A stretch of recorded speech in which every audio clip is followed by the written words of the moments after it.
parmi les frères, les sœurs, les bien-aimés et les enfants. Je suis très sensible par les témoignages de tous ceux qui vont être baptisés. Et j'ai été particulièrement touché par ces enfants qui viennent de Centrafrique et que je dis du Barala. Je les salue au nom du Seigneur Jésus parce que j'ai fait mes 7 premières années de médecine en Centrafrique. J'ai eu beaucoup de bénédictions dans ce pays et le pasteur Hubert en fait quelque chose parce qu'il a commencé ses études de médecine aussi là-bas. Voici le jour que Dieu a créé, et c'est pour nous, un sujet de joie,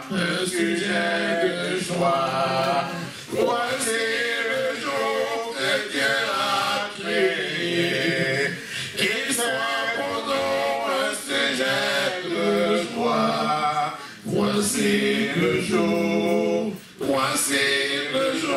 que Dieu a créé. La Bible déclare que si Dieu ne bâtit la ville, celui qui bâtit travaille en vain. Il déclare que s'il ne garde la ville, celui qui la garde veille en vain. Le Seigneur est parmi nous. Il est celui qui nous garde. J'ai été très touché par les témoignages de ce matin et je voudrais dire à tous les frères et sœurs qui se sont fait baptiser 2 fois que moi qui prêche aujourd'hui, j'ai été baptisé par immersion 2 fois. La première fois en 86, quand j'avais compris l'importance du baptême, à la suite d'une vision que Dieu m'avait donnée et dans laquelle le Seigneur Jésus lui-même m'avait pris la main et fait descendre dans l'eau, puis m'avait baptisé, et je m'étais baptisé le lendemain, dans l'après-midi, et la deuxième fois en 2004, 12 juin, quand je renouvelais mon alliance avec Dieu, je suis rentré à nouveau dans les eaux du baptême. Ce matin, le Seigneur m'a mis à cœur de parler avec vous de la conversion authentique et du baptême.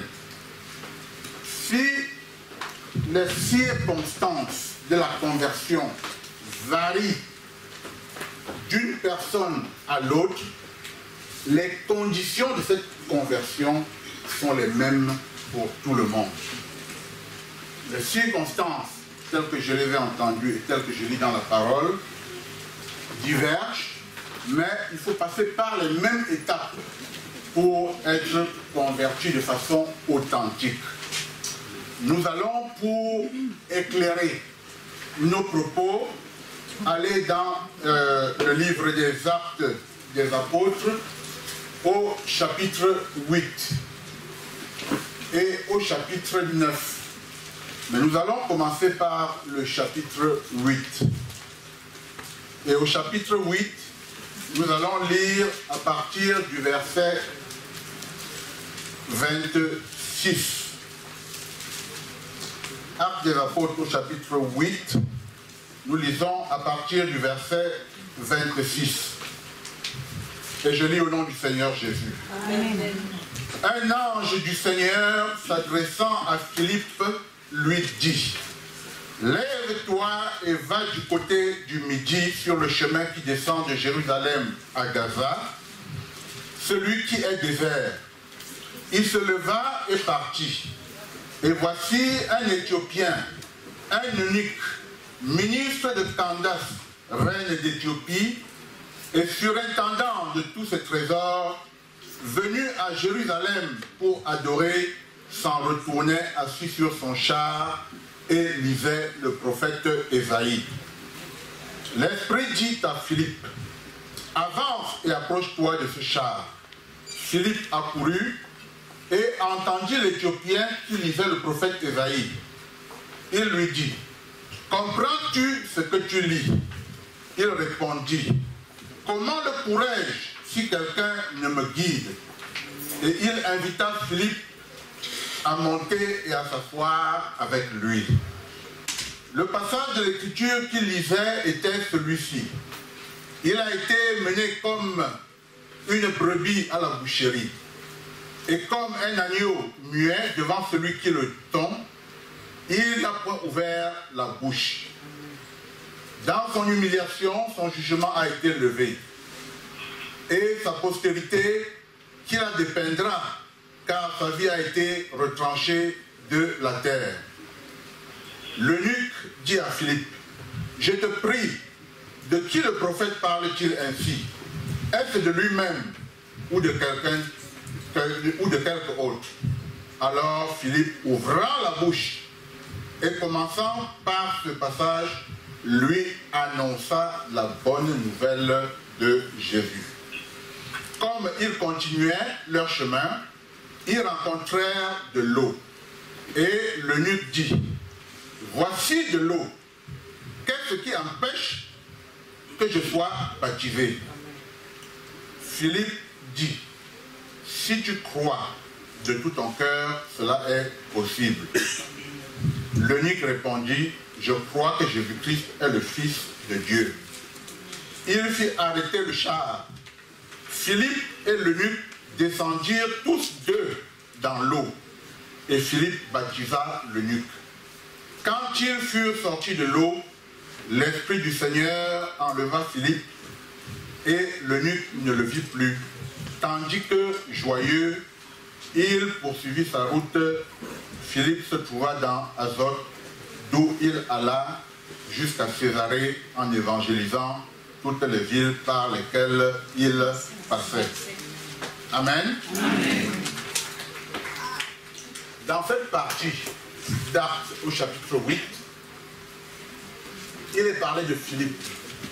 Qui est Philippe? Philippe est un des 7 diacres qui avaient été choisis par l'Église. Vous savez, les apôtres s'étaient rendus compte qu'au moment où on distribuait la nourriture et les biens aux veuves de l'Assemblée, il y avait des disputes parce que certains, comme les hellénistes, trouvaient que les veuves de leur communauté n'étaient pas bien servies.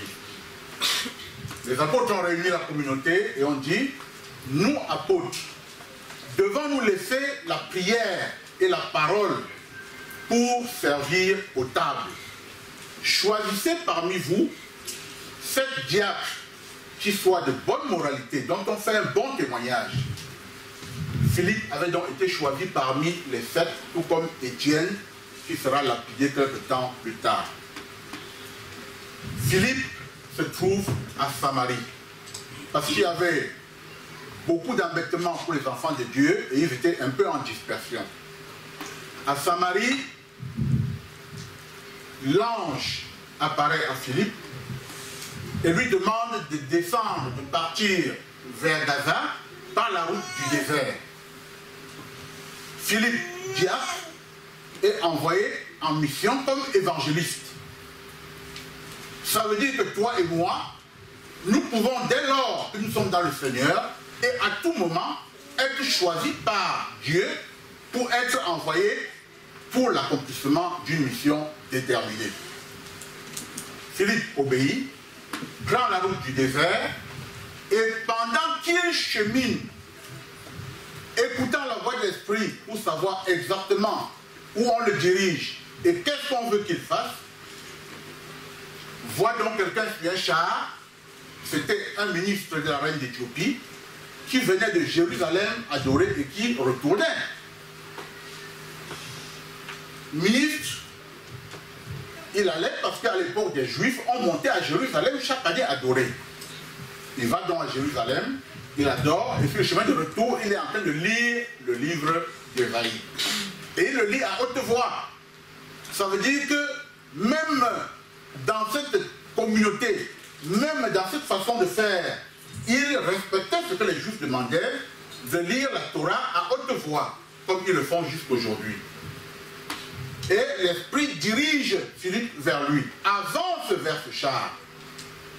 Il avance vers le char et entend, n'est-ce pas, l'eunuque éthiopien en train de lire Ésaïe 53, où il est écrit des souffrances que Christ a souffert quand on le menait comme un agneau à la boucherie. Il va l'aborder parce que lorsque l'homme de Dieu, l'enfant de Dieu, va vers l'autre, il ne va pas avec un esprit de critique, il ne va pas avec un esprit d'agressivité, mais il s'approche sur instruction de l'esprit et lui demande simplement s'il comprend ce qu'il est en train de lire. Donc il engage le dialogue parce que Dieu le pousse vers la conversion de cet homme. Et tout de suite, de la manière dont il a parlé, l'homme comprend qu'il a besoin d'éclaircissement sur les choses qu'il lit sans pouvoir comprendre. Et il lui dit, comment comprendrais-je donc si on ne m'explique pas? Alors, Philippe saute sur l'occasion pour lui expliquer la bonne nouvelle, lui dire qui est Christ, lui dire le but pour lequel il est mort à la croix. Vous allez voir que la réaction de cet homme, dont le cœur était préparé par Dieu lui-même, l'attitude du diacre Philippe, qui avait été envoyé par Dieu, donc qui était lui-même préparé par Dieu, va aboutir à ce qu'il annonce l'évangile et que cet homme la comprenne, l'assimile, et au moment où ils atteignent l'eau, il lui dit, mais maintenant que je vois l'eau, qu'est-ce qui empêche que je sois baptisé? Ça veut dire qu'il a compris l'enseignement, il a compris l'évangile, et il a compris la nécessité d'obéir en se donnant au Seigneur Jésus. Amen. Il va lui dire la condition, elle est simple. Si tu crois, tout est possible. Et il dit, je le crois.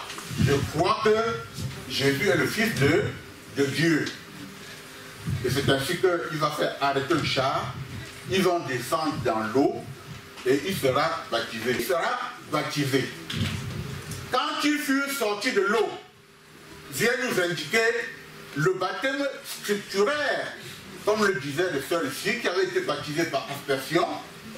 Ils entrent dans la rivière à deux pour qu'ils soient immergés et pour qu'ils ressortent de l'eau après avoir accompli, comment dirais-je, ce témoignage, cette chose publique qu'il a changé de camp et qu'il a effectivement accepté le Seigneur Jésus comme Seigneur et Sauveur. Il va être baptisé et la Bible va nous dire que dès cet instant, Philippe sera enlevé miraculeusement et il va disparaître pour se retrouver dans une autre ville où il va continuer à évangéliser.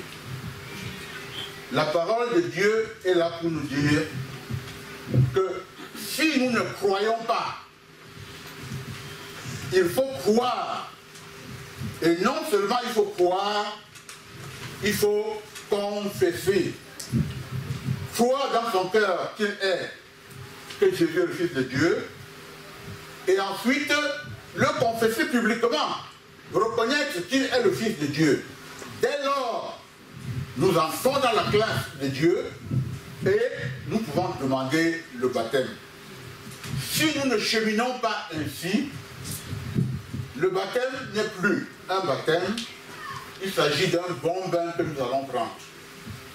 Ceci est pour dire à ceux-là qui sont passés par le baptême, par imitation, comme disait Husserl tout à l'heure, pour communier, sans avoir compris qu'il fallait d'abord croire véritablement et qu'il fallait confesser que ce type de baptême est un baptême non scripturaire, merci, qu'il faut recommencer. De Philippe qui va annoncer la parole à l'eunuque éthiopien est différent de celui des autres personnes. Il était diacre et regardez la mission qu'il a accomplie. Aujourd'hui, on pense parfois qu'il revient aux anciens, aux pasteurs surtout, d'évangéliser. Non, c'est une mission qui est dévolue à nous tous. Si nous sommes attentifs à tout moment à notre travail, dans le train, en famille. Dieu nous poussera à aller vers des gens parce que Dieu connaît leur cœur. Ils sont de les cœurs, ils sont de les reins. Il connaît quel est le désir de leur cœur et nous allons aller vers eux. Nous allons par nos paroles et le cœur qui est préparé de l'autre annoncer cette bonne nouvelle. Il n'a pas dit « je ne suis que diacre, je vais laisser ça aux apôtres ». Il est allé. Quand Dieu nous envoie, arrêtons de nous sous-estimer. Allons faire ce que Dieu nous demande de faire. Parce que quand notre mission sera arrivée, Dieu fera faire le relais par un autre. L'ange a guidé Philippe vers Gaza en passant par le désert. Le privilège d'évangéliser, Dieu ne l'a pas donné aux anges. Le privilège d'évangéliser, Dieu l'a gardé pour nous, ses enfants qui avons cru. Il a utilisé le Saint-Esprit pour guider Philippe, mais il a utilisé Philippe pour la conversion de l'eunuque éthiopien. L'eunuque éthiopien était un ministre de Candace. Il était fort riche. Il était accompagné par une délégation. Mais il est passé par la croyance, l'acceptation de Christ, par le témoignage de la confession que Christ est vraiment le Fils de Dieu, puis il a demandé le baptême. Vous verrez dans ce texte que entre le temps où il est parti, du Sud-Soudan, Éthiopie actuelle, jusqu'à Jérusalem, pour rentrer, il ne partait pas en sachant qu'il sera baptisé. Et même quand il rentrait, il ne savait pas qu'il serait baptisé. Il ne savait même pas qu'on lui expliquerait les Écritures qu'il lit depuis longtemps et dont il ne comprend rien du tout. Mais Dieu avait un plan pour lui, comme Dieu a un plan pour chacun d'entre nous. Amen. Et le plan de Dieu va se réaliser dans les temps, dans les circonstances et dans les délais de Dieu. Il revient simplement à chacun d'entre nous, à ceux qui sont déjà enfants de Dieu, engagés, d'être à l'écoute pour la mission, et à ceux qui cheminent, bien que ne comprenant pas encore, d'être aussi à l'écoute, parce qu'on ne sait pas quand Dieu vous envoie un message pour ce type de transformation. Ce message nous montre aussi que sur la route du désert, il n'y avait pas une église bâtie, il n'y avait pas beaucoup de témoins. Il y avait Philippe, il y avait l'eunuque éthiopien, et comme il était ministre, le ministre ne marche jamais seul, les quelques personnes qui l'accompagnaient à Jérusalem et qui étaient les seuls témoins du baptême de leur ministre qui montrait qu'il avait changé de camp. Il n'était plus dans la perspective de la loi juive et de ces lois qu'il faut respecter, mais il était devenu disciple de Christ dès lors qu'il avait témoigné et accepté. Il avait reçu le ministère de la réconciliation, c'est-à-dire qu'il était appelé à évangéliser. Lorsque Philippe finit la mission, il disparaît. Le miracle de Dieu l'entraîne à Asdod, qui est à l'ouest de Jérusalem, où il va continuer à évangéliser de ville en ville et de village en village, pendant que l'autre tout joyeux va rentrer en Éthiopie dans son pays. Mais il ne rentre plus comme il était parti. Il a changé. Lorsque nous avons accepté le Seigneur Jésus, nous ne sommes plus la même personne. Et cette parole, elle s'adresse aux hommes, aux jeunes, aux femmes, elle s'adresse aux juifs, elle s'adresse aux religieux de tous bords, en tout cas ceux qui ne vivent pas le christianisme tel qu'il est défini par la Bible, c'est-à-dire dans notre relation personnelle avec Christ comme Seigneur et Sauveur. Il est donc question que chacun se souvienne du jour de son alliance avec Dieu. Quand est-ce que j'ai cru? Quand est-ce que j'ai témoigné? Où est-ce que j'ai témoigné? Qui sont les témoins de ma confession de foi? C'était où? Dans quelle église? En présence de qui? Quel jour? À quelle heure? Si vous pouvez vous souvenir ces détails, alors vous vous souvenez du jour de votre alliance avec Dieu. Moi, j'avais reçu ma vision un 15 avril. Je me suis fait baptiser un 16 avril vers 16 h. Et je me suis fait baptiser par un serviteur de Dieu d'une communauté à laquelle je n'appartenais pas. Je suis allé le voir, voilà la vision que j'ai eue, je ne croyais pas en ça et je veux être baptisé. Il a pris sa serviette, il a pris sa moto, je suis monté dessus, on est allé à la rivière, il était le seul témoin avec Dieu et il m'a plongé dans les eaux. Voilà comment les choses sont passées. Il n'y a pas de cérémonie, il n'y avait pas de... Nous avons le privilège aujourd'hui d'être dans une communauté, mais ça peut arriver dans d'autres circonstances, comme la mienne. Personne n'a été témoin de mon premier baptême en dehors de, n'est-ce pas, de ce pasteur. Et je peux vous dire que 6 mois après, je commençais à baptiser les gens. Ça veut dire que l'appel était direct et il ne fallait pas être passé par une faculté de théologie pour obéir à Dieu. Le pasteur Hubert sait que finalement je suis allé quand même à la faculté de théologie à Bruxelles, mais ça ne date pas de longtemps, ça date de 2008. Mais le ministère avait été donné depuis longtemps et il fallait marcher et obéir. Je voudrais dire à quelqu'un que lorsque Dieu parle à ton cœur, lorsque Dieu t'apporte sa lumière, parce que la condition pour comprendre, c'est d'abord la rencontre. Une fois qu'il t'a rencontré, comme l'eunuque éthiopien a rencontré, n'est-ce pas, Philippe, tu reçois la parole. Maintenant, tu acceptes la parole ou tu la refuses. Mais Jésus conseille, il dit, s'il frappe à la porte de ton cœur, ne l'endurcis pas. Ouvre-lui la porte de ton cœur, il va entrer, il va dîner avec toi. Comme pour te dire qu'il va cheminer avec toi, pour que tu ne sois plus seul. Pour que dans les difficultés, il y ait cette main qui vient te montrer la direction à suivre. Amen. Donc, cet exemple nous montre qu'il n'y a pas de délai entre le temps où nous avons compris et accepté le Seigneur et le temps de passer dans les eaux du baptême. Nous sommes passés par des ministères où il fallait faire le catéchisme pendant 3 ans, être éprouvé, et puis un jour quand on a décidé que c'est bon, et on vous met quelques gouttes d'eau sur la tête. Ici, il est question de croire, d'accepter, de confesser et d'obéir. Et une fois que vous l'avez fait, vous devenez un missionnaire parce que vous êtes dans la classe du Seigneur Jésus, qui ne viendra pas lui-même agir, mais qui agira à travers notre bouche. Alors, ces oracles viendront à l'autre qui est perdu, à l'autre qui est découragé, à l'autre qui doute encore. Ces paroles viendront par nous pour toucher le cœur de l'autre et il rejoindra la classe de ceux qui sont sauvés. Donc, voilà un exemple de cheminement qui est particulier et qui nous montre bien la voie que Dieu a choisie, le chemin par lequel il a voulu qu'il vienne à la foi. Il est passé par un diable. Et dans le témoignage tantôt, il était passé par maman d'abord, et puis il était passé par le pasteur Hubert et maman Véronique. Et ça se passera demain par la sœur Lala, ça se passera par le frère Marie-Albert, et ne vous étonnez pas que le témoignage vienne. Mais je ne savais pas que j'avais la foi comme ça. Dans le train, j'ai convaincu quelqu'un. Voilà tel frère qui vient, je lui ai parlé, je ne savais même pas qu'il pouvait même me croire. Oui, nous sommes investis de cette puissance qui vient de Dieu. Et c'est pour ça que dans Malachie, quand il dit, ce n'est ni par la force ni par la puissance. Nous ne parlons pas parce que nous sommes puissants. Nous parlons parce que quelqu'un est en nous. Et cette personne en nous est plus grande que ceux qui sont dans le monde.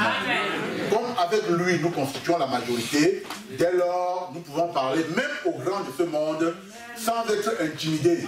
Parce que nous savons que nous avons Christ et ils n'ont pas. Nous savons que si nous mourons, nous sommes à Christ. Eux, ils iront en enfer. Donc nous pouvons leur dire, si tu ne crois pas, tu ne seras pas sauvé. Et ce courage, c'est le Saint-Esprit qui nous le donne. Poursuivons notre analyse du texte. Passons directement au chapitre 9. Nous continuons là où on s'est arrêté.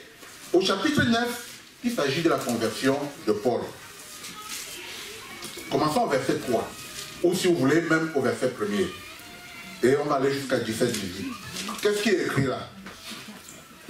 Cependant, Saul, respirant encore la menace et le meurtre contre les disciples du Seigneur, se rendit chez le souverain sacrificateur et lui demanda des lettres pour les synagogues de Damas, afin que s'il trouvait des partisans de la nouvelle doctrine, hommes ou femmes, il les amena liés à Jérusalem.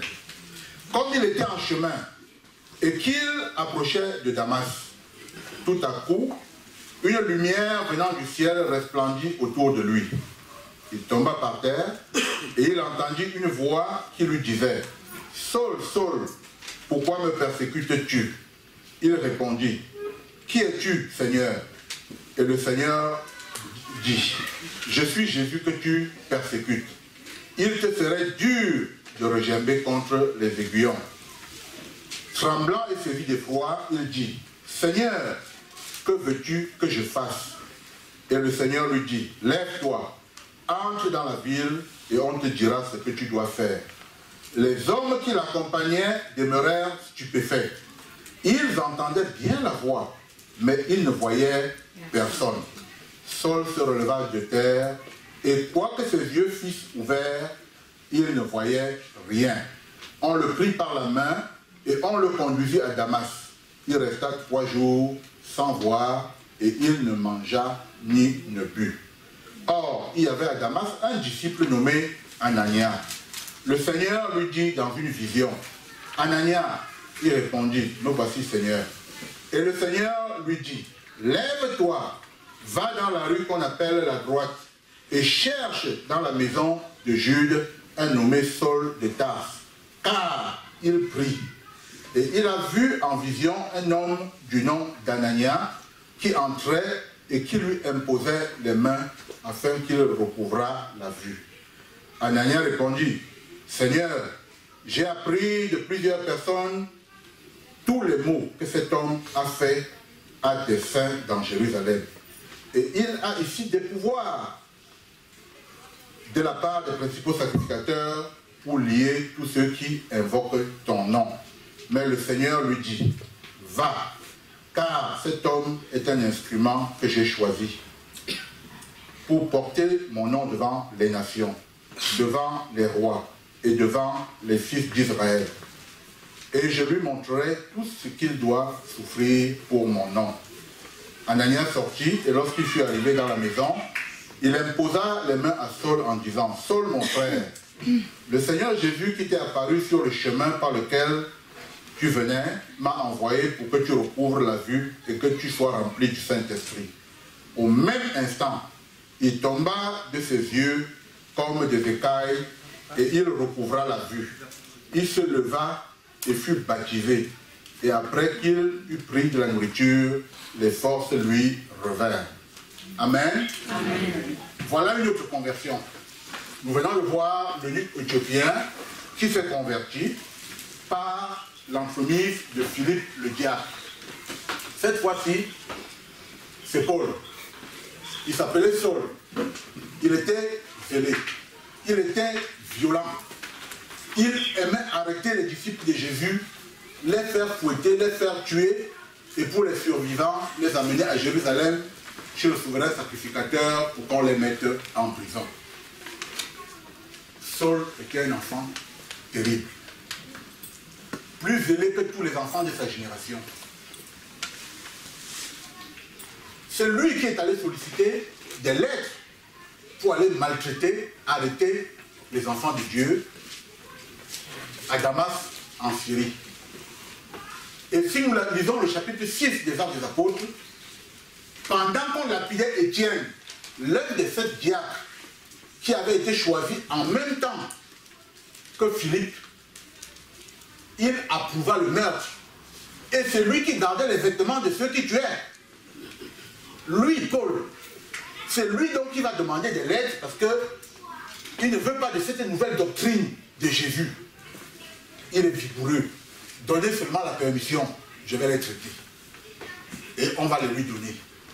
Alors, dans la fougue de faire ce qu'il a envie de faire pour plaire aux sacrificateurs, aux souverains sacrificateurs, il se rend à Damas et sa visitation va venir alors qu'il est sur le chemin en train d'aller pour accomplir sa mission.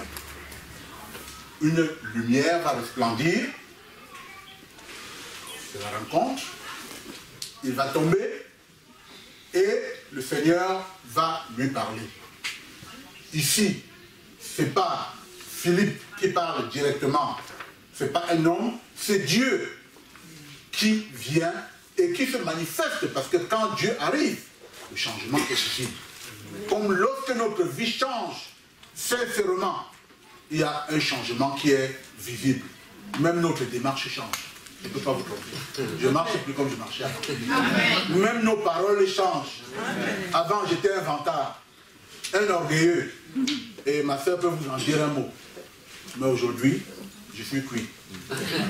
C'est-à-dire que ces mots ne savent plus venir parce que Dieu les a mis au placard. Amen. Et quand la lumière resplendit et qu'il tombe, Dieu va lui demander pourquoi est-ce qu'il le persécute. Du coup, la parole profonde, aimante de Dieu pour son salut va toucher son cœur comme un courant électrique qui vient éclairer une salle. Et il va se rendre compte que chaque fois qu'il a accepté le meurtre de quelqu'un, chaque fois qu'il a participé au meurtre de quelqu'un, chaque fois qu'il a lié et battu les disciples de Jésus, en fait, ce n'est pas à l'homme qu'il s'attaquait, c'est à Jésus lui-même qu'il s'attaquait. Ce Jésus-là dit que nous sommes comme la prunelle de ses yeux. Ça veut dire que lorsque les gens nous attaquent, ils nous appellent idiots. Nous pouvons rire.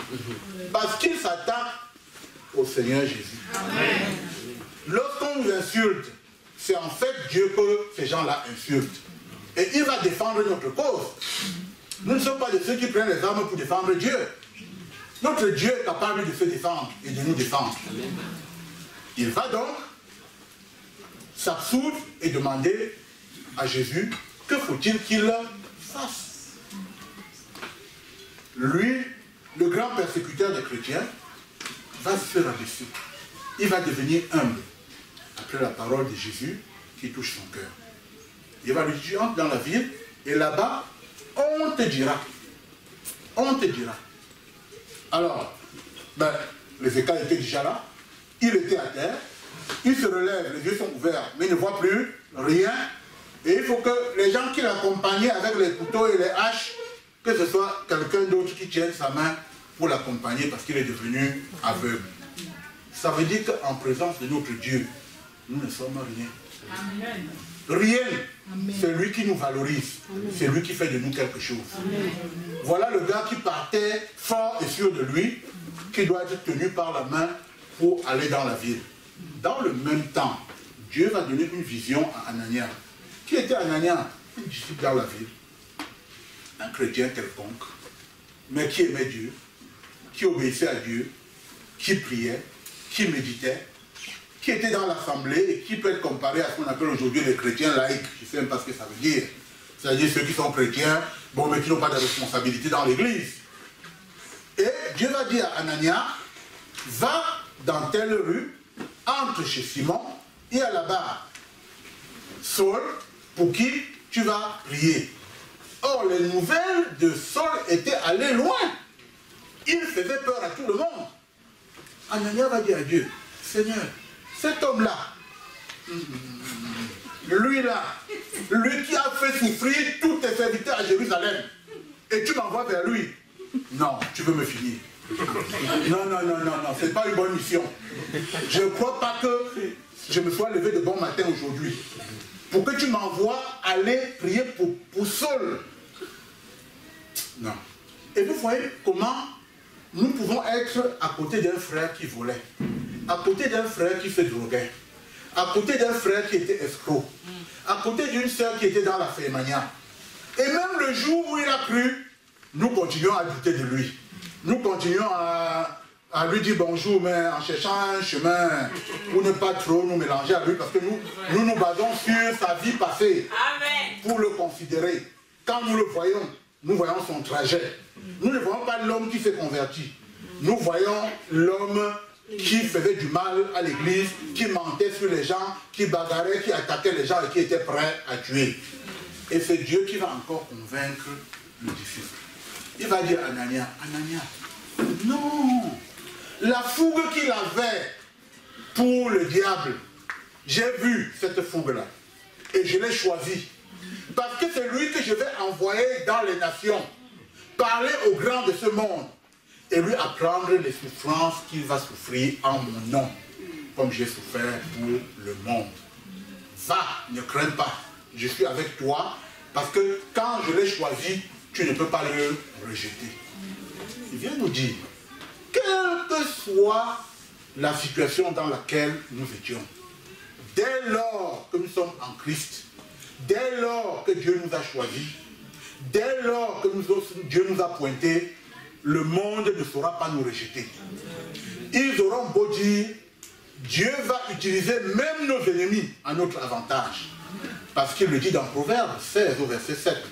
Quand Dieu approuve les voies d'un homme, il dispose favorablement à son égard même ses ennemis. Anania va obéir. Il va donc aller chercher la rue. Il va entrer chez Simon.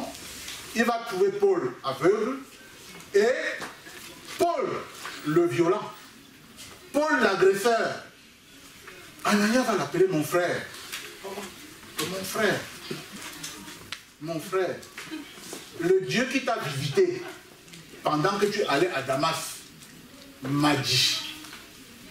Donc, non seulement il vient parce que son attitude a changé. Il ne va plus vers un meurtrier. Il va vers quelqu'un que Dieu a choisi. Il va avec amour. La haine qu'il avait tout à l'heure a changé quand Dieu lui a expliqué. Et lorsqu'il vient, il lui explique pour qu'il ne croit pas qu'il est venu de lui-même.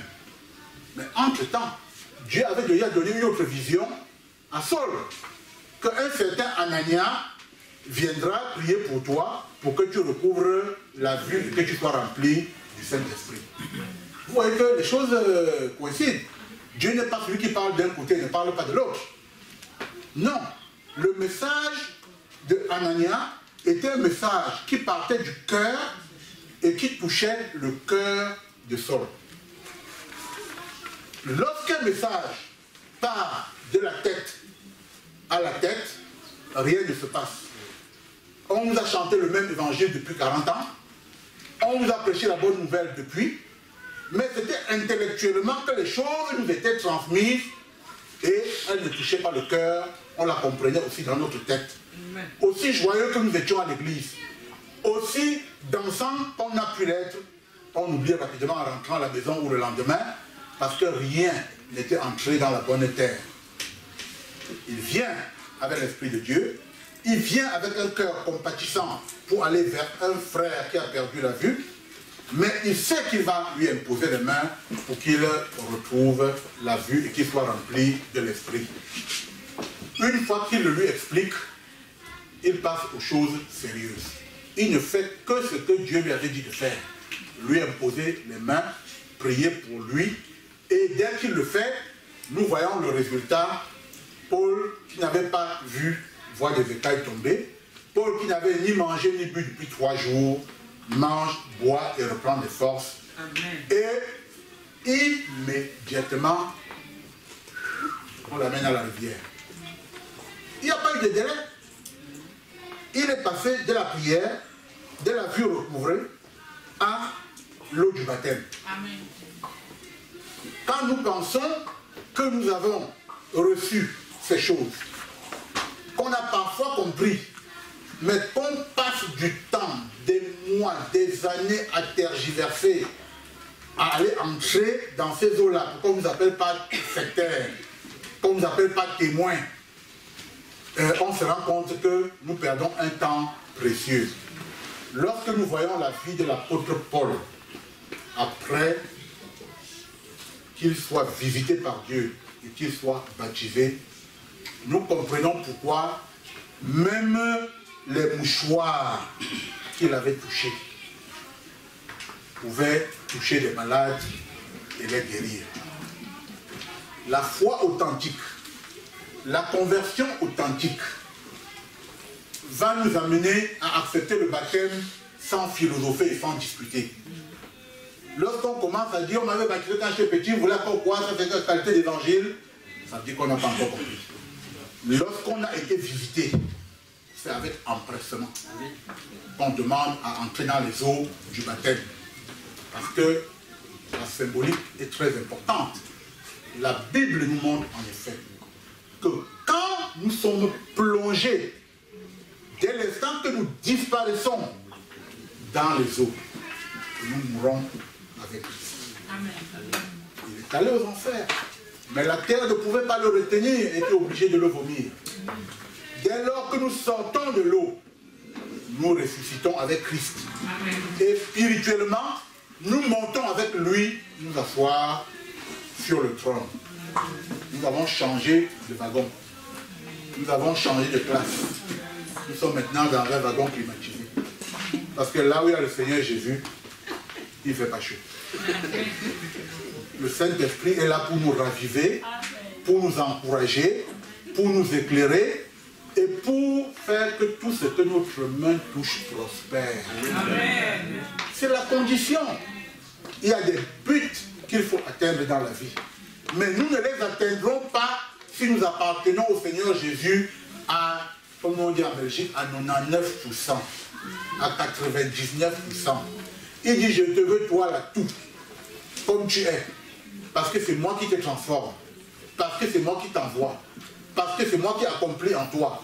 Parce que c'est moi qui t'accompagne. Avec moi, tu vas gagner les batailles. Si nous comptons un seul instant sur nous, nous allons trébucher et nous relever peut-être avec des égratignures. Mais si nous comptons sur lui, la Bible dit qu'il est juste et qu'il est fidèle. Il ne nous délaissera pas, il ne nous abandonnera pas. Il n'y a pas de délai pour le faire. Il n'y a que des circonstances particulières que Dieu choisit. Nous avons vu des gens se baptiser, entrer dans le baptême après 70 ans. Il n'est pas tard. Ils ne seront pas plus en arrière que ceux-là qui ont pris à l'âge de 15 ans. C'est pour ça que l'apôtre Paul dit, rachetez le temps. Bien sûr, ils seront passés par des écueils.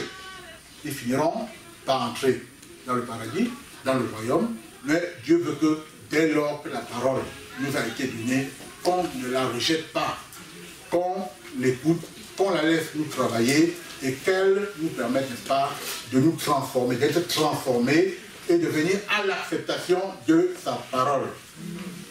Notre identité véritable est celle d'enfant de Dieu. Notre identité véritable est celle de compagnon du service. Il n'y a pas d'enfant de Dieu appelé à rester sur le banc derrière pour écouter. Nous tous sommes dans le champ de la moisson et chacun, à quelque niveau que ce soit où Dieu le met, doit œuvrer pour le salut de tous ceux qui sont perdus autour de lui. Je voudrais dire à ceux-là qui vont être baptisés tantôt qu'ils ont fait le bon choix, qu'ils ont choisi la bonne part, et dire à ceux-là qui écoutaient, qui écoutent et qui doutent encore de sauter dans le train parce que Jésus n'attend pas toujours. Qui sait si nous vivrons demain? La Bible dit, le passé c'est de l'histoire, aujourd'hui nous le connaissons, mais demain est un mystère. Comme je ne sais pas où je serai demain, comme je ne sais pas ce que je ferai demain, parce que ma vie est entre ses mains, qu'il est maître des temps et qu'il est maître des circonstances, s'il me donne l'occasion aujourd'hui de le faire, je ne remettrai pas à demain, parce que demain il pourrait être tard. Soyez bénis, parce que Dieu est passé par un chemin particulier pour parler à chacun d'entre nous. Mais le tout est que nous avons tous cru, nous avons tous confessé avant de rentrer dans les eaux du baptême. Dieu est Dieu, il est le Père de tous, il est le Dieu des miséricordes, il ne fait exception de personne et il n'est pas trop tard. Ce n'est pas une course contre la montre, ce n'est pas un jeu de la concurrence. En fonction de quoi? En vertu de quoi? Le temps de Dieu pour moi dans tel domaine n'est pas le temps de Dieu pour ma sœur. Il est chronométreur, il est décideur des trajets, il est décideur des circonstances. Mais la seule chose qu'il demande, c'est d'être attentif. Au moment où il nous appelle, que nous soyons prêts à accepter à le recevoir et à cheminer avec lui dans la méditation de la parole et dans la pratique de la parole. Parce que Jacques nous dit ceci, 1,22, ne soyons pas seulement de ceux-là qui écoutent la parole, mais soyons de ceux qui les écoutent et qui les mettent en pratique. Que Dieu, en matière de croyance, en matière de confession, en matière de baptême, nous amène, n'est-ce pas, à réaliser ses désirs plutôt que nos désirs. Que Dieu bénisse sa parole. Amen.